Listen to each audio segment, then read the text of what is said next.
Imagine you find someone amazing who treats you with kindness, love, and respect, but you can't fully trust them because your ex shattered your confidence and broke your trust. Now, that's not fair to them and it's not fair to you. So today, we're gonna try and fix that because your new partner deserves a healthy version of you, not one with emotional baggage left behind by someone who didn't value you. But before we begin, make sure you check out this video right here if you want to know 10 warning signs that you're dating the wrong person. And don't forget to subscribe for more no BS relationship and life advice content if you haven't already.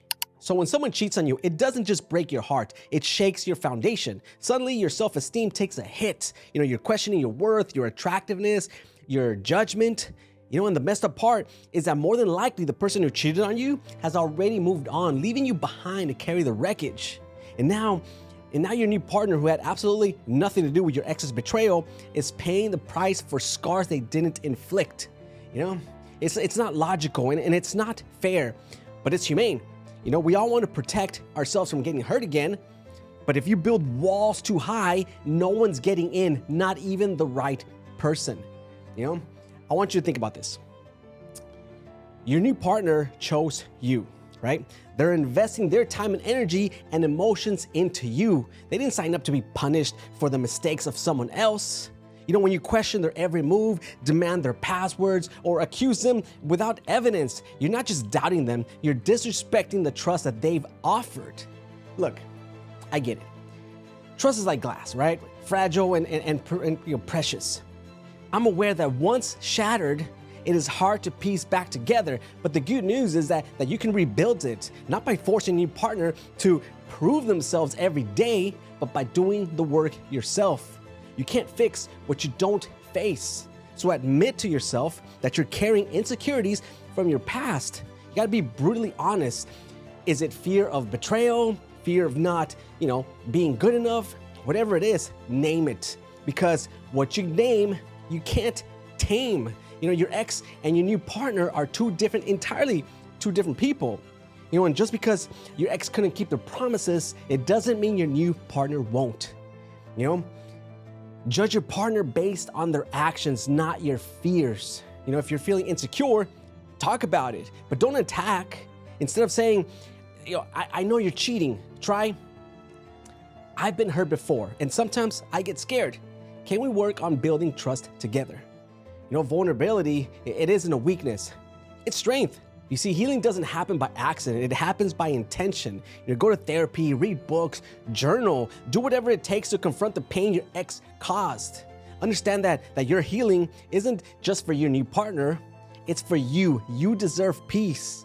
Every time you're tempted to snoop on your partner's phone or overanalyze their social media activity, stop.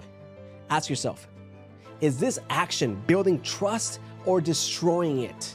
You gotta learn to control your impulses because, lack of trust isn't about their behavior, it's about your mindset. Invite God into your healing process. Proverbs 3:5-6 says, trust in the Lord with all your heart and do not lean on your own understanding. In all your ways, acknowledge Him and He will make straight your paths. See, let your fear guide you to peace, patience, and discernment. I do want you to know and understand, though, that a healthy relationship isn't one where there's no conflict or doubt. It's one where both people are willing to do the work. You see, trust isn't automatic, but your new partner can't earn trust if you don't give them a chance. When you've healed, you'll notice a shift. You won't feel the need to check the DMs, their phone activity, or demand to know what they were doing that they couldn't reply back to you in less than 5 minutes. Trust me, you'll feel free, free from the chains that your ex is tied to bind you with. Life's too short to let the wrong person ruin your chance with the right one. You can't change what your ex did, but you can change how you respond to it. So stop making your new partner pay for debts that they don't owe. They deserve better, and so do you. So today, make a commitment, not to your partner, but to yourself, Commit to healing, to trusting, and to give love another chance, because when you do, you'll find that the world isn't as dark as your ex made it seem.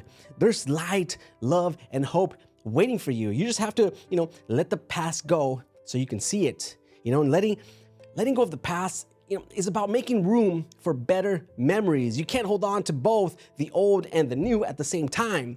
It's like trying to carry two bags up a mountain. One's filled with shit and the other one's filled with rose petals. And when you start getting exhausted, well, one would have to be dropped if you want to make it to the top. So which one are you going to drop and which one are you taking to the top? You see, your ex's actions, they don't define your worth. And they certainly don't define the potential of your new relationship. You're not who you were back then. You're stronger now. You're wiser. And you owe it to yourself to live in the present, not haunted by your past. Start small. Take inventory of your triggers. When you feel the most insecure, is it when your partner is out with friends? Is it when they don't, reply to text immediately? Write these moments down, then dig deeper. Ask yourself, why these moments bother you? Is it because your ex used to lie about where they were? Is it because your ex ignored your messages? See, understanding your triggers is the first step to overcoming them. And once you've identified them, share them with your partner. Let them know, hey, I'm working on myself, and here are some things that I'm trying to overcome. Can we work together on this? You see, communication isn't just about speaking, it's about listening too. And the right partner will want to help you heal, not hold you against it. See, boundaries are another key to breaking free from the past. You got to set boundaries with yourself and your partner. For example, if checking their phone makes you feel secure, challenge yourself to stop. See, trust isn't about constant reassurance. It's about believing in someone without evidence. And if you've chosen to be in a relationship with your new partner, then act like it. Trust them, believe in them. Because if you don't, you're just sabotaging the relationship that you're trying to build. And here's another thing. Don't be afraid to celebrate your progress. Healing, it isn't linear and it's not always obvious. But every time you resist the urge to check their phone, every time you choose to trust instead of doubt, you are growing. Celebrate those moments. They're proof that you're moving forward, and moving forward is the only way to leave the past behind. And one last thing I want you to remember, forgiveness is for you, not for them.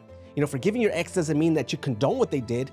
It doesn't mean that you'll forget. It means that you're choosing to release the hold that they have on you. Unforgiveness is like drinking poison and expecting the other person to suffer. It only hurts you. Let it go. Forgive them. Not because they deserve it, but because you do. Forgiveness is the key to your freedom. Now I need you to clearly understand that your new partner didn't come into your life to fix you. That's not their job. Their job is to walk beside you, support you, to love you. But they can't do that if you're too busy building walls from the bricks of your past heartbreaks. They can't help carry the weight, of a relationship if one hand is holding onto the baggage of your ex and the other one is pushing them away. You gotta let them in. Let them be the person who reminds you what trust feels like, what love without condition looks like. And most importantly, let them be a partner, not a prisoner to your insecurities, because love isn't about fixing, it's about growing together. If you enjoyed the video, the YouTube algorithm suggests that you might like watching this one right here as well. And if you really enjoyed it, then don't forget to smash the like button for the YouTube algorithm, subscribe if you haven't already, and I'll catch you on this video right here.